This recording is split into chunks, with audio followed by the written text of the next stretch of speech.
So coming to the research paper, this paper talks about evaluation of different operating systems in the private cloud using Cigar framework. And this contains introduction and related work and design of experiments and results and conclusion along with the references.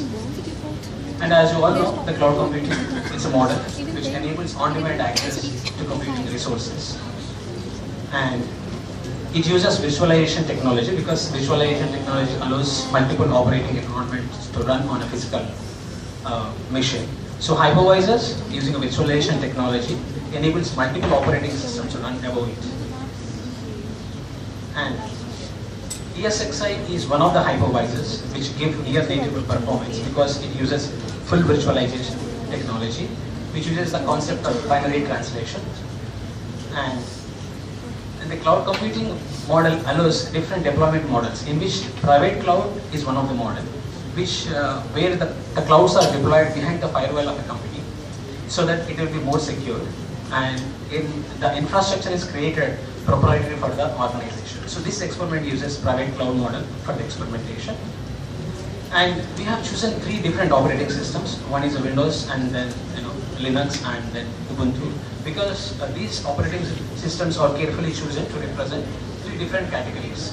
The one is HVM guest, that is hardware virtualized guest, is a Windows, and then para-virtualized commercial one is a Linux, and para-virtualized free is the Ubuntu. So we would like, we evaluated the performance of these operating systems on the ESXi hypervisor by creating a low medium and high workloads. And to go back to the related work which had happened in this area, we have surveyed close to 8 papers and we divided them into 4 major categories. And if you look at the first category, which talks about using benchmarks. So if you see the 2 papers, one is by the ESXi and one is by the Xen. So they use a spec and pass mark benchmarks and they evaluated 2 hypervisors, and out of which ESXi scores marginally better over Xen.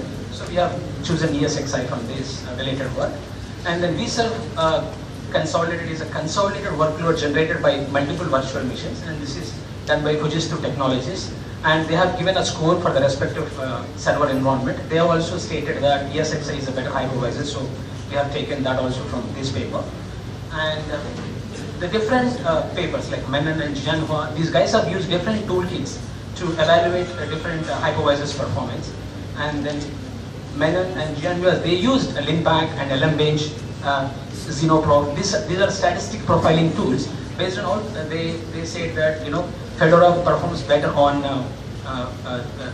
Windows performs better on Xen compared to Fedora, and then Xen performance is better than KVM. So these are all the results we have taken into consideration before choosing our operating systems. And then King Thomas Muller also used a virtual machine benchmarking. He used a VMbench tool. He used a 3 stages approaches. This is a latency oriented one. So after doing the related work, we have went for our experiment, which contains, this is the design of the experiment. So we have created a private cloud using a cloud stack, which contains a Joan part cluster. In that host, we have given a ESXi and we deployed a 4 virtual machines. And so to evaluate CPU performance test, this is the experiment. So we have calculated a CPU utilization on one operating system when other operating systems are in ideal condition. And we slowly increase the load that when one other operating system using 100% CPU utilization. And then we increase the load to high, then second operating system also utilizing 100%. So we have calculated the CPU utilization on the respective test operating system to evaluate CPU performance.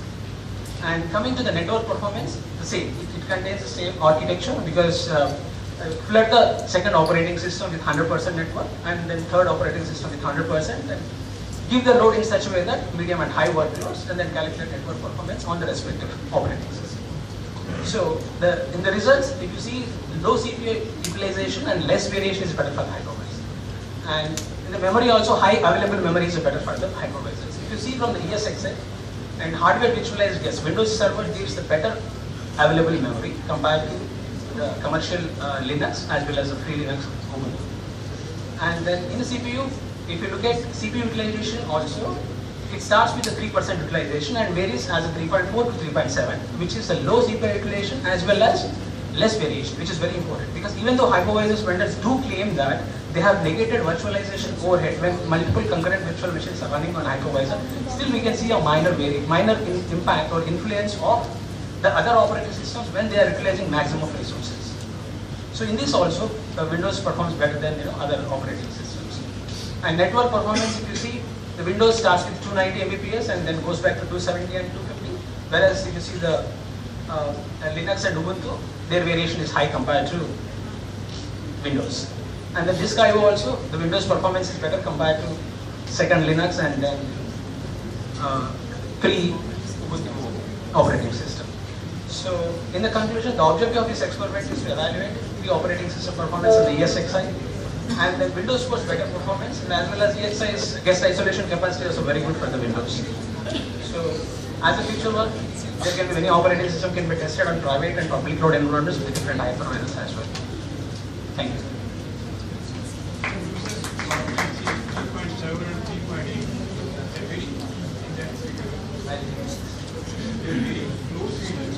Right. Because CPI, you are asking about the 3 and 3.7? 3 or 4, 4.5. You are asking about different operating systems. 5.6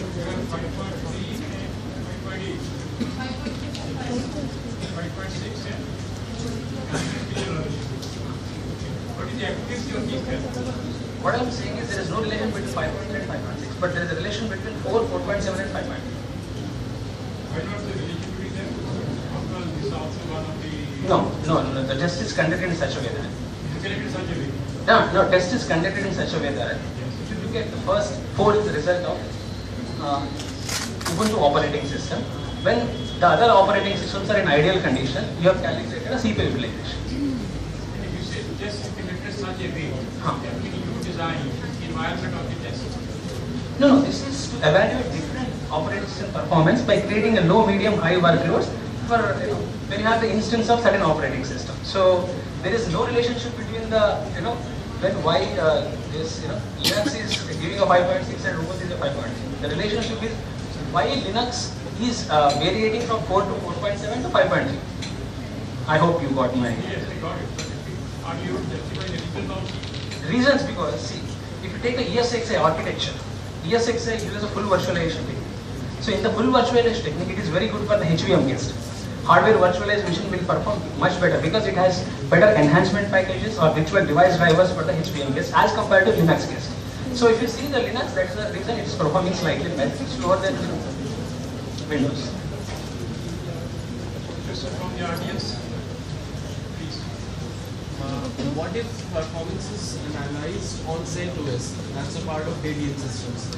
As you already know, CentOS is one of those operating systems that is having the least amount of coding into its kernel. So probably that would run the best. In that case, if CentOS is provided to a user who won't be able to work on it, rather than the performance would be very good. Even as compared to Windows servers, the performance would be very good. And that's what I'm saying. Now, when we selected 3 operating systems, the reason is we have carefully chosen to represent 3 different categories. Probably whatever you are saying the CentOS will fall into which category. If you tell me, that will be good. So, it will fall into the category of Ubuntu only. Ubuntu, it's a free Linux? Yeah. So then probably you can test with that also. As a consumer tested, many operating systems can be tested and many hypervisors also can be tested. But ultimately, what's the use of it until and unless user experience is not attached to it? I mean to ask, what is the utility of using this particular tool to analyze the performance until unless a user is not happy with the operating system? No, there is a very much use in there. Operating systems are very widely used. Ubuntu is very widely used and Linux is very widely used and Windows is. If you look at the data centers, it's a modern CIOs when they are going for the virtual desk interface, the media interfaces. If you take any company, they are going for the virtualization platform, they are going for ESX servers. They need to virtualize their environment. So if you see, many of the web servers running on Linux, and some of the servers are running on Ubuntu, which are free. So this is very useful to them, right? In the industry, it is very, very useful. Probably I agree with you, CentOS, if you want to test, you can test it. I mean, that's not, because it's our experiment, so we're restricted to 3 operating systems. Thank you. It's in.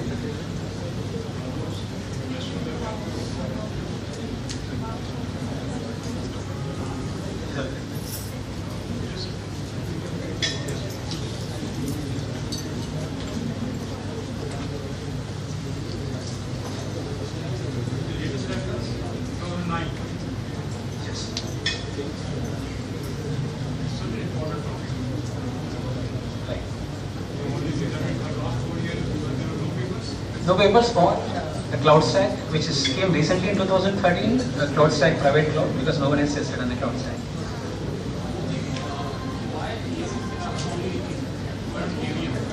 You can use KVM, you can use Zen, any hypervisor you can use, but we have chosen ESXi because it is most widely accepted in the industry. That is the reason. Performance is much better on ESXi compared to Zen. Sometimes Zen the performance is very good. Yeah.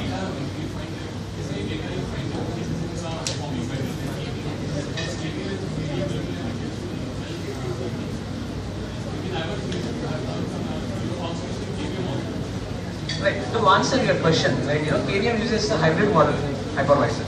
It uses both full virtualized as well as hardware assisted visualization. Whereas ESXi uses only full visualization. Then KVM is also open source. ESXi is a commercial one.